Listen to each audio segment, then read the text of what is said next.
بہت سی چھوٹی چھوٹی باتیں ہوتی ہیں، بہت سی بڑی بڑی باتیں ہوتی ہیں جو کہ برکت اور نحوست کا باعث بنتی ہیں، اور اسلام ہمیں اس حوالے سے کیا سکھاتا ہے، کون سی ایسی چیزیں ہیں جو کہ غلط العام ہیں اور جنہیں ہمیں صحیح کرنے کی ضرورت ہے، جن کے بارے میں ہماری تصحیح ہونی چاہیے، اس بارے میں بات کریں گے۔ ہمارے ساتھ علماء اکرام موجود ہیں، عین الحق بغدادی صاحب میرے ساتھ ہیں، پروفیسر ناصر محمود صاحب میرے ساتھ موجود ہیں۔ ان دونوں سے جاننے کی کوشش کریں گے کہ برکت کیا ہے، نحوست کیا ہے، کس طریقے سے ہمیں اپنے گھروں میں پریکٹسز کو کرنا ہے۔ اگر آپ بھی کچھ پوچھنا چاہتے ہیں، کسی بارے میں کوئی ابہام ہے، آپ کو کوئی شک و شبہات ہیں یا کوئی پریکٹسز آپ کے گھر میں ایسی ہوتی ہیں جن کے بارے میں آپ پوچھنا چاہتے ہیں برکت اور نحوست کے حوالے سے، تو آپ ہمیں لائیو کال کر کے اس سیگمنٹ کا حصہ بھی بن سکتے ہیں اور اپنے سوال پوچھ سکتے ہیں۔ سب سے پہلے پروفیسر ناصر محمود صاحب، تو ہم نے دیکھا کہ ابھی جیسے آپ نے پیکیج بھی چلایا کہ بہت ساری چھوٹی چھوٹی چیزیں ہوتی ہیں گھر میں، ناخن کاٹنے کے لیے کہا جاتا ہے کہ مغرب سے پہلے کاٹ لینے چاہیے، مغرب کے بعد نہ کاٹے جائیں، جھاڑو کے لیے کہتے ہیں کہ پہلے دے دیا جائے، مغرب سے بعد میں نہ دیا جائے۔ تو ایسی کون سی ایسی چیزیں ہیں جو ہم روزمرہ زندگی میں کر رہے ہوتے ہیں اور برکت اور نحوست جن کی وجہ سے ہوتی ہے؟ بسم اللہ الرحمن الرحیم۔ برکت اور نحوست یہ ایک ایسی چیز ہے کہ جس کو سمجھنا انسان کے لیے بہت ضروری ہے کہ برکت ہر وہ چیز ہے جو غیر محسوس طریقے سے آپ کی چیزوں میں اضافہ، غیر محسوس طریقے سے آپ کے مال میں اضافہ، آپ کے وقت میں اضافہ، آپ کے آرام سکون میں اللہ کی طرف سے جو راحت پہنچتی ہے، یہ برکت ہے۔ اور نحوست کسی خاص چیز میں نہیں ہے، نہ کسی بندے میں ہے، نہ کسی وقت میں ہے، نہ کسی جگہ میں ہے، نہ کسی چیز میں ہے۔ نحوست ایک ایسی چیز ہے، آپ اسے آسانی سے یوں کہہ لیں، انسان کے اپنے ہی دماغ میں ہے۔ جو انسان توہمات کا شکار رہتا ہے، ہر وقت کسی چیز کو منحوس سمجھتا رہتا ہے، اچھا اس کے لیے معاملات غلط ہوتے ہیں اور وہ ان کو ریلیٹ کرتا رہتا ہے۔ کفار کی یہ عادت تھی، اللہ کے اتنے بابرکت انبیاء ان کے پاس آتے اور وہ ان کے بارے میں کہہ دیتے کہ یہ اللہ معاف کرے، معاذ اللہ استغفر اللہ، کہ یہ منحوس ہیں۔ سورہ یاسین میں اللہ تعالیٰ نے ایسے ہی 3 انبیاء کا ذکر کیا، 2 بھیجے، پھر تیسرے ان کی مدد کے لیے بھیجے، فعززنا بثالث۔ تو وہ 3 انبیاء جب ان کے پاس پہنچے تو لوگوں نے ان سے کہا کہ قالوا انا تطیرنا بکم، کہ ہم تو تمہیں منحوس سمجھتے ہیں، لئن لم تنتہوا لنرجمنکم، اگر تم لوگ نہ رکے تو ہم تمہیں پتھروں سے مار دیں گے، ولیمسنکم منا عذاب علیم، تو ہم تمہیں بہت دردناک عذاب دیں گے۔ تو اس پر اللہ کے ان 3 انبیاء نے ان کو جواب دیا، انہوں نے کہا قالوا طائرکم معکم ان ذکرتم، کہ یہ نحوست ساری تمہارے ساتھ ہی ہے، یعنی کسی چیز کی وجہ سے نہیں آئی، تمہارے اپنے دماغوں میں یہ نحوست ہے، تمہیں تو نصیحت کی گئی ہے۔ تو کیا نصیحت کیا جانا، نصیحت کرنا یہ کوئی نحوست ہوتی ہے؟ انسان خود ہی کسی چیز کو برا سمجھ لیتا ہے کہ جی کبھی کالی بلی نظر آ گئی تو انسان پریشان ہو گیا تو کام غلط ہونے لگ گئے، کبھی کیا، تو یہ اصل میں کوئی چیز نہیں ہے۔ اب جو آپ نے سوال کیا کہ شام کے وقت مغرب کے بعد ناخن کاٹنے سے روکتے ہیں، تو اس کی وجہ یہی ہے کہ آپ کہیں اپنی انگلی نہ کاٹ بیٹھیں اندھیرے میں۔ کوئی برکت وقت کے بزرگ سمجھاتے تھے، حکمت کی چیز تھی۔ مغرب کے بعد آپ نے جھاڑو دینا ہے تو یقیناً آپ صحیح نہیں دیں گے، آپ صفائی صحیح نہیں کر سکیں گے، آپ بر وقت کام کریں، جب روشنی ہو تو تب کریں۔ یہ حکمت کی وجہ سے مائیں دادیاں سمجھاتی تھی تاکہ آپ لوگ اپنا کام صاف ستھرا اور ٹھیک طریقے سے کریں، اس میں کوئی شرعی قباحت نہیں ہے۔ لیکن اب وقت کی تبدیلی کے ساتھ چونکہ اب حکمت میں بھی تبدیلی آ گئی تو ہمیں میرے خیال سے ان چیزوں کو ترک کر دینا چاہیے، اور ایسا ہی ہے، بالکل ایسا ہی ہے، کر سکتے ہیں وہ کریں۔ جی بالکل صحیح بات ہے۔ بغدادی صاحب، ایک اور چیز یہ کہ ہم دیکھ رہے ہوتے ہیں گھر میں بہت سارے ہم پریکٹسز کر رہے ہوتے ہیں، جیسے برکت کے حوالے سے بھی کہیں کہ جمعرات کے دن جو ہے نا وہ نیاز فاتحہ کا اہتمام بھی کیا جاتا ہے، کہتے ہیں اس سے برکت بھی ہوتی ہے۔ گھر میں اگر بتیاں لگا دی جائیں کہتے ہیں کہ اس سے بھی برکت ہوتی ہے۔ تو اس میں کتنی صداقت ہے عین الحق بغدادی صاحب؟ جی بسم اللہ الرحمن الرحیم، بہت شکریہ۔ برکت کے اوپر گفتگو ہو رہی ہے اور علامہ صاحب نے بڑا اچھا اس میں شیئر کیا۔ برکت بنیادی طور پر یہ مقدار اور افادیت، یعنی کسی چیز کی مقدار میں اضافہ یا اس کی افادیت میں اضافہ ہو جاتا ہے۔ دوسری صورت میں آپ یہ سمجھیں کہ یہ ایک انسان کی جو خوشحالی ہے اس سے بھی تعلق رکھتی ہے، اور تیسری چیز ہے یہ کہ دلی اطمینان سے تعلق رکھتی ہے۔ یعنی برکت بعض اوقات ضروری نہیں کہ آپ کے مال میں اضافہ ہو جائے یا اس چیز میں اضافہ ہو جائے، ہو سکتا ہے کہ آپ کا دل مطمئن ہو جائے، تھوڑے کے اوپر ہی مطمئن ہو جائے۔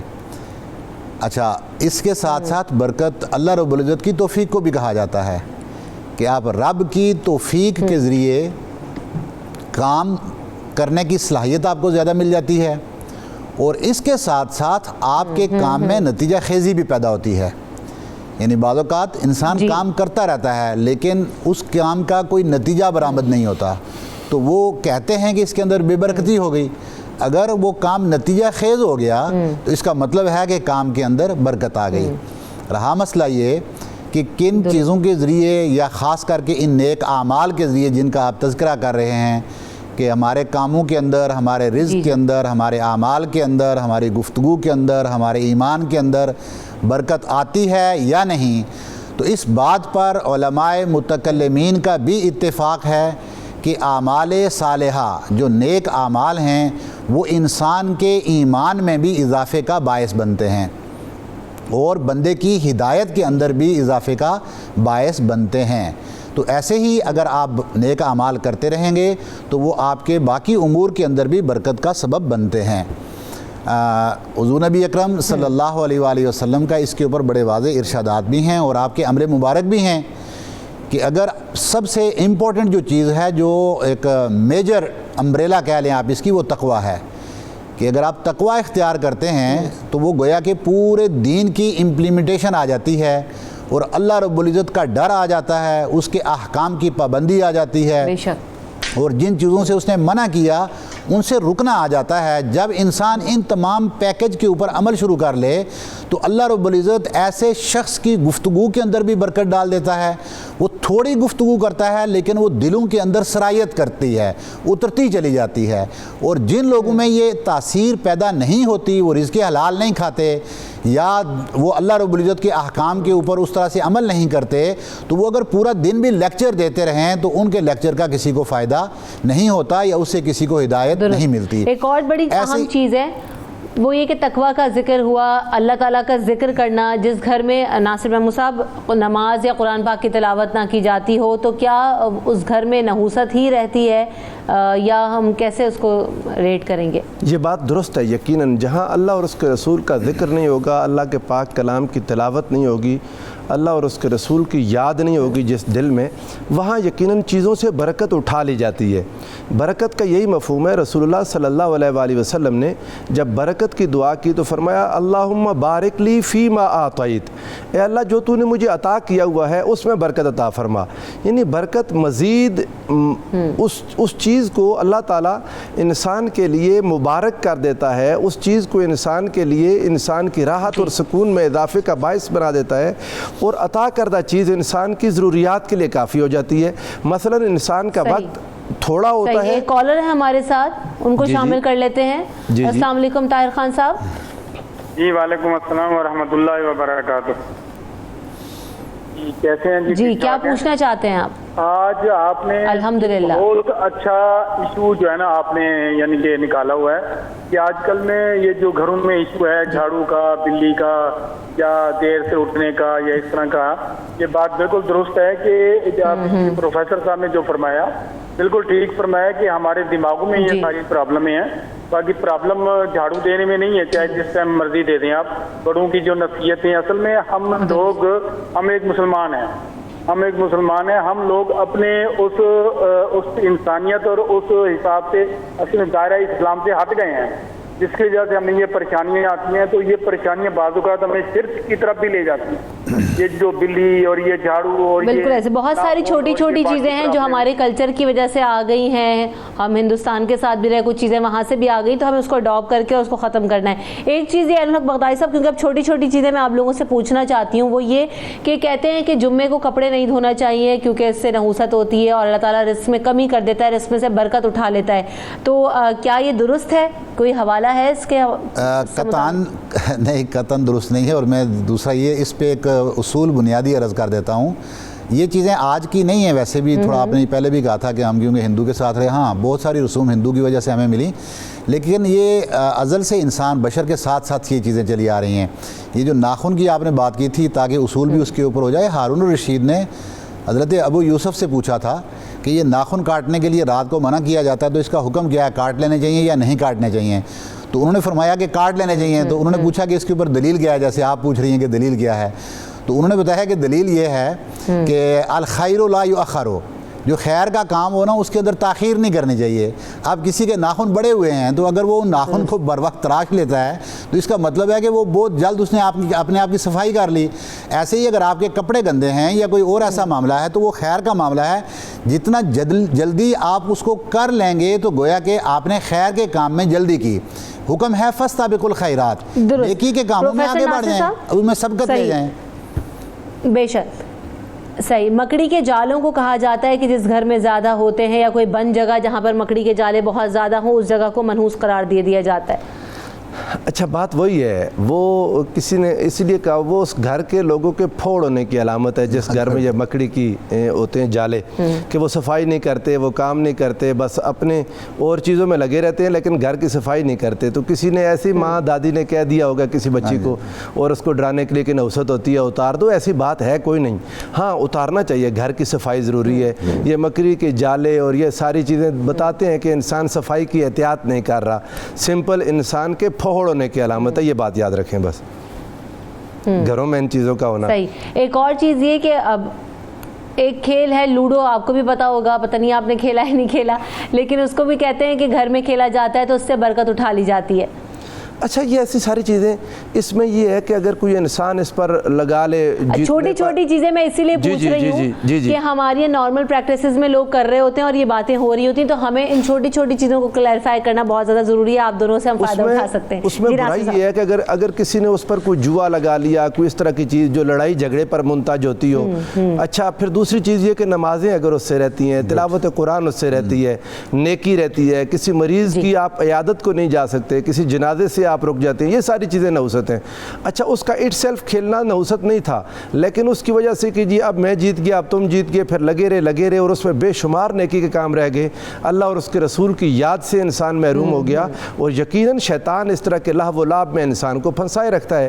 یہ اس کے اندر نحوست ہے. اگر اس کو کوئی باقاعدہ کوئی ایک مختصر سے وقت کے لیے کسی نے کوئی فقط ریفریشمنٹ کے لیے کر لیا تو اس کو ہم منع نہیں کریں گے, لیکن جو ہر وقت لگا رہتا ہے, جو ہر وقت اسی کو سوچتا رہتا ہے, تو یقیناً یہ اس کے لیے نحوست کا باعث ہے. انوراگ بغدادی صاحب, ایسے کون سے ہم اپنے اعمال کریں, اپنے گھروں میں کیا ایسی پریکٹسز کریں جس سے ہمارے گھروں میں برکتیں اتریں اور نحوست نہ ہو, اللہ تعالیٰ اپنی رحمتیں اور برکتیں اتارے؟ جی دیکھیں, سب سے پہلا جو فلسفہ ہے یا جو سب سے پہلا کام ہم نے کرنا ہے وہ ہے کہ اسلام اور ایمان کے ساتھ ساتھ گھر کے اندر قرآن عظیم کی تلاوت کی جائے. پورے کا پورا قرآن عظیم یہ برکت ہے, اور اس کی ایک ایک صورت اگر الگ الگ سے بھی اس کے اوپر بات کی جائے تو ہر ایک صورت اور ہر ایک آیات مختلف ہیں, ان کے اوپر بھی حدیث مبارکہ موجود ہیں ان کی برکت کے حوالے سے. سورہ بقرہ کی برکت کے حوالے سے موجود ہیں, کہ ایسی اور صورتیں ہیں جو جادو کے اثرات وغیرہ کو ختم کرنے کے لیے استعمال ہیں. گویا کہ اگر ان کو ہم جمع کر لیں تو پورا قرآن ایک پیکج ہے مکمل, قرآن کی تلاوت گھر میں کی جائے. آپ علیہ الصلوۃ والسلام کے ایک فرمان اقدس ہے, آپ فرماتے ہیں کہ جب آپ گھر میں آؤ تو آتے ہوئے سب سے پہلے گھر میں سلام کرو, اور اس کے بعد جب آپ کھانا شروع کرو تو اس کو بسم اللہ پڑھ کے شروع کرو. آپ جب یہ دو کام کر لیں گے تو شیطان اپنے چیلوں کے ساتھ جو اس وقت گھر کے اندر موجود ہوتا ہے وہ اپنے چیلوں سے یہ کہتا ہے کہ آج اس گھر کے اندر نہ رات گزارنے کے لیے آپ کے لیے جگہ ہے اور نہ ہی آپ کے لیے کھانا ہے, کیونکہ رات گزارنے کی جگہ ہمیں تب ملتی کہ جب گھر میں یہ بندہ آتا اور یہ آتے ہوئے السلام علیکم ورحمۃ اللہ وبرکاتہ نہ کہتا. تو اس نے جب یہ کہہ دیا تو گویا کہ اس نے ہماری جگہ یہاں پر بند کر دی رہنے کی. اور اگر کھانا کھانے سے پہلے یہ بسم اللہ نہ کرتا تو یقیناً اس کے کھانے میں ہم بھی شریک ہوتے. اس نے بسم اللہ کے نام کے ساتھ کھانے کے اندر برکت ڈال دی ہے اور اللہ رب العزت نے اس کے اندر برکت پیدا کر دی ہے, لہٰذا ہمارا کھانا بھی ختم ہو گیا. تو یہ بنیادی چیز ہو گئی. دوسری بات یہ ہے کہ جو جس طرح پہلے اچھا ایک چیز ہوتی ہے پروفیسر ناصر صاحب, جی ایک اور چیز میں پوچھنا چاہ رہی ہوں, یہ کہ جب کوئی نیا گھر لے رہے ہوتے ہیں تو ہم یہ بھی دیکھ رہے ہوتے ہیں کہ بہت سارے لوگوں کے جو نا وہ مالی مشکلات آتی ہیں زندگی میں اور بہت ساری پریشانیاں آتی ہیں, تو بہت سارے لوگ اس گھر کو یا اس جگہ کو منسوب کر دیتے ہیں کہ یہ ہمیں راست نہیں آیا, یہ منحوس ہے. تو کیا ایسا ہوتا ہے واقعی جگہوں میں وہ چیزیں ہوتی ہیں کہ جو نا وہ نحوست کا باعث بنتی ہوں, یا یہ انسان کے صرف اور صرف اعمال ہوتے ہیں, پریکٹسز ہوتی ہیں جو کہ برکت اور نحوست کا باعث بنتی ہیں؟ اچھا بار بار یہی چیز واضح کر رہے ہیں, نہ کسی جگہ جگہ میں نحوست ہے نہ کسی چیز میں. ہاں برکتیں ہوتی ہیں جہاں پر کوئی جگہ زیادہ بابرکت ہوتی ہیں, جہاں اللہ کے اولیاء صلحاء نیک افراد رہتے ہوں, جہاں اللہ کا ذکر ہوتا ہو, وہاں برکت زیادہ ہو جاتی ہے. اور اگر کسی جگہ میں ایسی چیزیں محسوس ہوں کہ انسان کے لیے تنگی اور تکلیف کا باعث بن رہی ہیں, تو وہ بعض اوقات نظر بد کے اثرات ہوں گے, بعض اوقات کوئی ایسی چیزیں, تو اللہ کا پاک کلام اس پر پڑھیں, صدقہ خیرات کریں, تو یقیناً وہی جگہ بابرکت ہو جائے گی. انسان جن لوگوں کے حقوق ہیں آپ کے ذمہ, اگر وہ انسان وہ حقوق ادا کرے, کسی کا حق نہیں مارا, انسان سچائی پر قائم ہو اور رزق میں انسان ہمیشہ حلال کے لیے کوشش کرے, تو وہی جگہ اس کے لیے راحت اور سکون کا باعث بن جائے گی. آپ دیکھیں رسول اللہ صلی اللہ علیہ وآلہ وسلم نے رمضان کی سحری میں برکت کی بات کی. فرمایا تھا سحرو فإن فی السحور برکۃ, سحری کیا کرو اس میں برکت ہے. اب سحری میں کیا برکت ہے کہ انسان کا سارا دن اطمینان رہتا ہے کہ میں نے کھانا کھایا ہوا ہے, انسان نے پانی پیا. اب آپ روزے دار کی برکت کا اندازہ کریں. اب یہ چونکہ ماہ رمضان ہے, ہر انسان آسانی سے سمجھ سکتا ہے یہ 15-16 گھنٹے, کبھی ہم سوچتے ہیں کہ ہم بغیر پانی کے بیٹھے رہیں سارا دن. اب ماہ رمضان میں کوئی پانی سارا دن نہیں پیتے اور ہمیں شام تک محسوس ہی نہیں ہوتا. ہم اپنے سارے کام کیے جاتے ہیں اپنے روٹین میں, لیکن نہ پیاس لگتی ہے, نہ بھوک لگتی ہے, نہ تنگی ہوتی ہے. انسان کو اگر لگے بھی بھوک اور پیاس تو اس میں مزہ آتا ہے. یہ کیا چیز ہے؟ یہ اللہ کی طرف سے برکت ہے. انسان کے وقت میں, انسان کی خوراک میں, انسان کے رزق میں, انسان کی اولاد میں, گھر میں برکت کا معنی یہ ہے کہ انسان کو وہاں سے راحت اور سکون ملے اور انسان کو مزید کی بھوک ختم ہو جائے. جو انسان ہر وقت جو حل میں مزید جیسا کہ ہر وقت مصیبت میں پڑا رہتا ہے, سکون میں بھی برکت ہونی چاہیے. اور یہ بڑی بلیسنگ ہے اللہ تعالیٰ کی. ایک تو چیز ہے کہ حلال اور حرام میں فرق کرنا کتنا ضروری ہے اگر آپ اپنے دسترخوان پر, اگر آپ اپنے گھر میں برکتیں چاہتے ہیں. انور بغدادی صاحب جی, اس کے اوپر تو ہماری پہلے بھی گفتگو کئی بار ہو چکی ہے. آپ علیہ الصلوۃ والسلام کا بڑا واضح فرمان ہے. آپ فرماتے ہیں کہ جب کوئی شخص بہت دور کا سفر کرتا ہے اور وہ سفر کر کے, اور کچھ روایات میں آتا ہے کہ وہ حج کے لیے آتا ہے, پھر وہ آ کر اللہ رب العزت کے سامنے اپنے ہاتھ پھیلا دیتا ہے اور پھر وہ رب کو پکارتا ہے, اے میرے رب, اے میرے رب. لیکن فرمایا کہ اس کا جو وَمَأْكُلُهُ حَرَامٌ وَمَلْبَسُهُ حَرَامٌ وَمَشْرَبُهُ حَرَامٌ, اس کا کھانا بھی حرام ہے, اس کا پینا بھی حرام ہے, اس کا پہناوا بھی حرام کا ہوتا ہے. اللہ رب العزت غوذیہ بالحرام, اور حرام کی غذا کے ساتھ وہ پروان چڑھ رہا ہوتا ہے. فرمایا کہ ایسے شخص کی دعاؤں کو کیسے قبول کیا جائے گا. حرام کے اندر ڈیفرنس کرنے کے لیے بڑا آسان سا طریقہ یہ ہے, حرام کیا ہے اور حلال کیا ہے. بہت سارے جائز طریقوں سے ہم روزی کما رہے ہوتے ہیں, سمجھ رہے ہوتے ہیں ہم حلال کما رہے ہیں. میں صبح اپنی ڈیوٹی پہ چلا گیا, سوچنا صرف یہ ہے کہ جو ڈیوٹی میری لگی تھی کیا میں نے صحیح طریقے سے کما حقوق ادا کر دی. اگر جا کر میں دفتر میں بیٹھا رہا اور کام میں کسی اور کے کرتا رہا, اس دفتر کی ڈیوٹی پوری کر کے میں واپس آ گیا, حاضری میں نے کسی اور دفتر کی لگائی, نوکری میں نے کسی اور جگہ پر کی. اور کچھ ایجوکیشن کے اندر ایسے لوگ ہوتے ہیں, نوکری کوئی اور کر رہا ہوتا ہے, تنخواہ کسی اور کو مل رہی ہوتی ہے. جو پرانے ٹیچرز تھے اور نئے ٹیچر اب بدل گئے ہیں, تو انہوں نے اب 1 لاکھ تنخواہ پرانا ٹیچر لے رہا ہوتا ہے, تو اس نے 20,000 کے اوپر آج کل کے لیٹسٹ جو یونیورسٹی سے فارغ ٹیچر ہیں ان کو آگے رکھا ہوا ہوتا ہے. اللہ تعالیٰ معاف فرمائے. تو اس طرح کے بہت سارے ایشوز ہیں, ہمیں ان چیزوں کو کنٹرول کرنا ہوگا. تو یقیناً یہی وہ بنیادی اسباب ہیں جو ہمارے روزی کے اندر, ہمارے علم کے اندر, ہماری گفتگو کے اندر, ایمان کے اندر, اولاد کے اندر برکت کا سبب بنتے ہیں. برکت کیا ہے؟ برکت بیسیکلی اللہ رب العزت آپ کے 2 کلو آٹے کے اندر 2 کلو اور آٹا اٹھا کے شامل نہیں کرتا, بلکہ اللہ رب العزت ایسے اسباب پیدا کرتا ہے کہ اس تھوڑے کے اندر آپ کو مینج کروا دیتا ہے. یعنی آپ کو ایسی بیماریاں نہیں لگیں گی کہ جن میں آپ کا سارا خاندان اور آپ کا سارا مال لوٹ جائے, آپ کو اپنے گھر فروخت کرنے پڑیں. آپ کو ایسے مسائل کے اندر مبتلا نہیں کرے گا جہاں آپ کی عزت داؤ پر لگ جائے, بلکہ وہ آپ کی عزت کا محافظ بن جائے گا. تو یہی وہ بنیادی چیزیں ہیں کہ اللہ رب العزت کی برکت ایسے ہی شامل ہوتی ہے. آپ علیہ الصلوۃ والسلام نے فرمایا سچ بولیں, سچ کے ذریعے آپ کی روزی کے اندر برکت آئے گی. اگر کوئی تاجر تجارت کرتا ہے اور وہ تجارت کے ساتھ سچ بولتا ہے اور اپنے مال کے عیب دوسرے آدمی کے اوپر چھپاتا نہیں, اس کو بتا دیتا ہے, تو اس کی روزی کے اندر برکت ہے. اور ایک امپورٹنٹ بات یہ ہے کہ جو ہمارے گھروں کے اندر بہت بڑے مسائل ہیں آج کل کہ ہم اتفاق کا, عدم اتفاق کا شکار ہیں. ہمارے اندر اتحاد نہیں ہے, محبت نہیں ہے. آپ علیہ الصلوۃ والسلام نے فرمایا, بلکہ کچھ صحابہ نے شکایت کی کہ ہم کھانا کھاتے ہیں لیکن ہم سیر نہیں ہوتے, ہمارا پیٹ بھرا ہوا محسوس نہیں ہوتا. آپ علیہ الصلوۃ والسلام نے فرمایا کھانا اکٹھے کھاتے ہو یا الگ الگ؟ تو انہوں نے بتایا کہ الگ الگ کھاتے ہیں. آپ نے فرمایا اکٹھے بیٹھ کے کھانا کھایا کرو اور اللہ کا ذکر پڑھ کر, یعنی اللہ کا نام لے کر کھانا کھایا کرو. ہمارے گھروں کا سب سے بڑا مسئلہ آج یہ ہے, کم از کم آپ 2 کھانے جو ہے نا وہ ایک ٹیبل کے اوپر سارا گھر مل کے کرے, تو اس کے اندر بھی اللہ رب العزت نے بہت بڑی برکت رکھی ہے، اور صلہ رحمی ہم نے کل اس حوالے سے شو میں بات بھی کی تھی کہ ہم اپنے دسترخوانوں کو کیسے وسیع کریں، ہمارے دسترخوانوں کے کھانے کے آداب جو اسلام نے ہمیں سکھائیں وہ کیا ہیں۔ پروفیسر ناصر محمود صاحب، یہ جو بھی انور بغدادی صاحب نے بھی جس طرف ذکر کیا کہ دیکھیں نا کہ سچ بولنا بہت زیادہ ضروری ہے، چاہے وہ آپ کی جاب ہو، چاہے وہ آپ کے گھر میں ریلیشنز ہو، چاہے وہ آپ جو ہے نا وہ کوئی کاروبار کر رہے ہوں، کوئی پروڈکٹ بیچ رہے ہوں، اس کے بارے میں سچ بتانا۔ تو ہم بہت ساری اپنی زندگی میں ایسی چیزیں کر رہے تو چھوٹے چھوٹے معاملات میں جھوٹ بول لیتے ہیں تاکہ آسان راستہ اختیار کر کے اور نکل جائیں، اور ہم اسے سیف ایگزٹ سمجھتے ہیں۔ تو یہ جو جھوٹ ہے یہ کس حد تک نحوست اور بے برکتی کا سبب بنتا ہے؟ اچھا، یہ بنیادی طور پر انسان کی صلاحیتوں کو ختم کر دیتا ہے۔ انسان اپنی خوابیدہ صلاحیتوں کو بیدار کرنے میں ناکام رہ جاتا ہے، چونکہ اسے پتہ ہوتا ہے کہ میں جھوٹ بول کے جان چھڑا لوں گا۔ دراصل انسان میں اللہ نے اتنی صلاحیتیں رکھی ہیں کہ انسان کو خود پتہ نہیں ہوتا کہ یہ صلاحیت میرے اندر ہے۔ جب سچ بولے گا تو اسے پتہ ہوگا کہ میں نے جواب دینا ہے اور جواب میں سچ ہی بولوں گا، تو انسان سوچ کے اپنی سوچ میں اللہ اس کی برکت ڈالتا ہے اور انسان وہ کام کر گزرتا ہے جو شاید وہ جھوٹا انسان نہیں کر سکتا۔ آپ انسان کی اگر صلاحیتوں کو جن کا انسان کو نہیں پتا، اس کے ایک چھوٹی سی مثال میں بعض کا دیتا ہوں۔ اگر ایک انسان چل کے تھک جائے اور چلتے چلتے تھک ہار کے وہ فیصلہ کرے کہ میں اب مزید نہیں چل سکتا اور میں بہت تھک گیا ہوں، ایک قدم اٹھانا بھی میرے لیے ممکن نہیں، اور وہ بیٹھ جاتا ہے، لیکن جو ہی وہ اگر کسی کتے کو اپنی طرف آتا دیکھے، سانپ کو اپنی طرف آتا دیکھے، تو کیا وہ بیٹھا رہے گا؟ نہیں، وہ اٹھ کے چل پڑے گا۔ مزید دیکھے کہ وہ میرا پیچھا کر رہا ہے، وہ انسان دوڑے گا۔ اب یہ چلنے اور دوڑنے کی طاقت جو اس نے فیصلہ کر لیا تھا کہ میرے اندر ہے ہی نہیں، میں بالکل تھک گیا ہوں، ایک قدم بھی نہیں اٹھا سکتا، اب یہ شخص دوڑ کیسے رہا ہے؟ اپنی اس صلاحیت سے، خوابیدہ صلاحیت جس کا اس کو علم نہیں تھا۔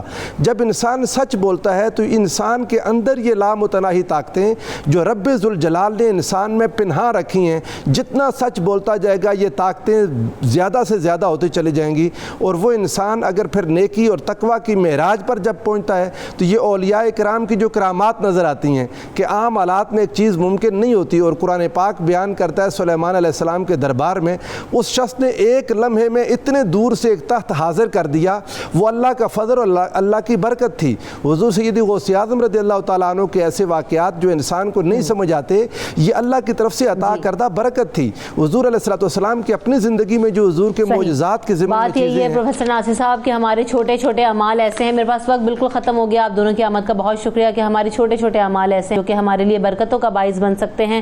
ہم اللہ تعالیٰ کا ذکر کریں، قرآن پاک کی تلاوت کریں تو گھروں میں برکتیں ہی برکتیں ہوں گی، اللہ تعالیٰ اس کا نزول کرے گا۔ بہت شکریہ آپ دونوں کے وقت کا۔